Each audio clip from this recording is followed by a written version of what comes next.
en aquest acte després de tanta emoció continguda. Intentaré fer el millor possible. Mira que ja porto temps fent aquest tipus d'intervencions, però jo crec que aquest és un dels actes més emotius que he tingut el plaer de clausurar. Avui és el Dia Internacional del Voluntariat i és una data molt especial perquè ens trobem i compartim i reivindiquem el que és el voluntariat i el paper transformador que té per les persones, però també per la nostra societat. El voluntariat ens apropa uns amb altres i també ens apropa a nosaltres mateixos. Ens fa conèixer-nos millor, ho heu expressat molt bé. I també transforma vides i transforma societats.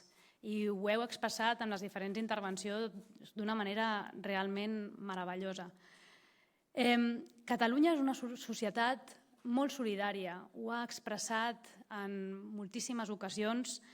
No és casualitat que aquest premi es va començar a donar el 1993, just després dels Jocs Olímpics de Barcelona, quan tots, els que sou més joves potser no, però la immensa majoria de nosaltres vam veure com el voluntariat als Jocs Olímpics va ser l'ànima d'aquella gran fita que ens va transformar profundament a la ciutat de Barcelona i a tota Catalunya. Jo vaig tenir el plaer de veure, tenia 10 anys, però una de les meves germanes era voluntària als Jocs Olímpics i em va portar a fer una passejada durant els Paralímpics. I realment em va transmetre aquesta gran comunitat que es va generar en aquell moment per donar suport i per transformar Catalunya com a país i com a societat. Però ho hem mostrat en moltes altres ocasions. Ho hem vist també amb la pandèmia, les expressions de solidaritat, quan moltes persones de manera individual portaven medicines, portaven menjar, veïns, sobretot a persones grans que volien protegir.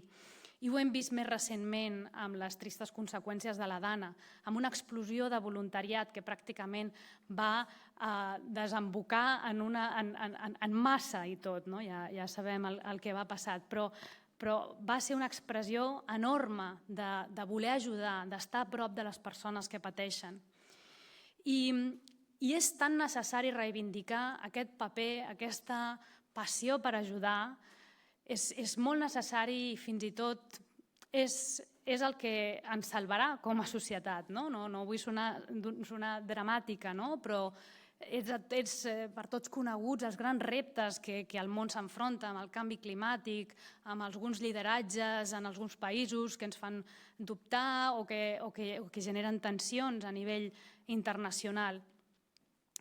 I en tot aquest entorn, també, com a societat, moltes vegades estem més desconnectats de nosaltres mateixos, més desconnectats de les nostres famílies. Les famílies tendeixen a ser més petites, més diverses també, però també més petites. La sensació de comunitat també es veu afectada per les eines digitals, per les xarxes socials, que tenen moltes coses bones, però també tendeixen a fomentar l'aïllament.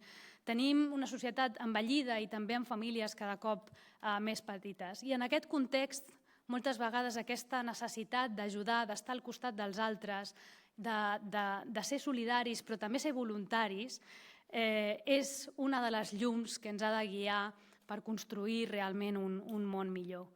I això com ho podem fer? Sens dubte necessitem aquest batec, aquesta necessitat d'un als altres, d'ajudar els altres i de dir on puc ajudar, com puc ser voluntari i voluntària.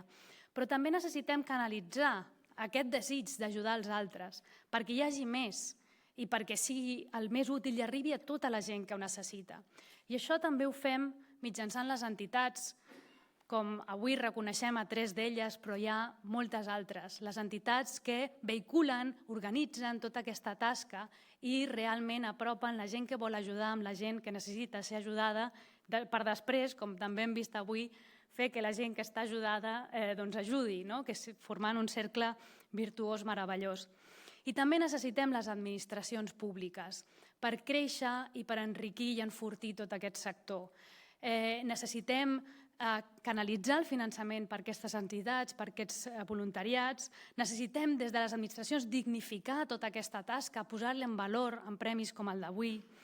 Amb qüestions també més petites, com les que estem fent des del nostre departament, petites però que realment marquen la diferència, com impulsar un catàleg de competències perquè les persones que siguin voluntàries també estiguin construint una carrera professional que cada cop és més valorada per tot el que s'aprèn com a voluntari i voluntària, de capacitat de lideratge, de relacions interpersonals, totes aquestes qüestions que la intel·ligència artificial no ens aconseguirà tenir un avantatge, perquè és profundament humà i profundament únic. Tenir memòria i recordar grans fites, això sí que ho faran millor, però parlar amb una persona que ho està passant malament i veure com la podem ajudar, això només ho podrem fer nosaltres. I també fomentant altres eines digitals, com alguns dels projectes que estem duent a terme des del govern per facilitar tota la tasca del voluntariat. Aquest és el govern de tothom i, per descomptat, és el govern de les persones voluntàries, de la solidaritat, i intentarà de la millor manera possible que això arribi a tothom. Qui canvia una vida, canvia el món, i avui hem sentit moltes vides que han canviat i moltes persones que estan transformant no només altres vides, però també fent un món més just i millor per tots i totes. Moltíssimes gràcies. Moltes gràcies.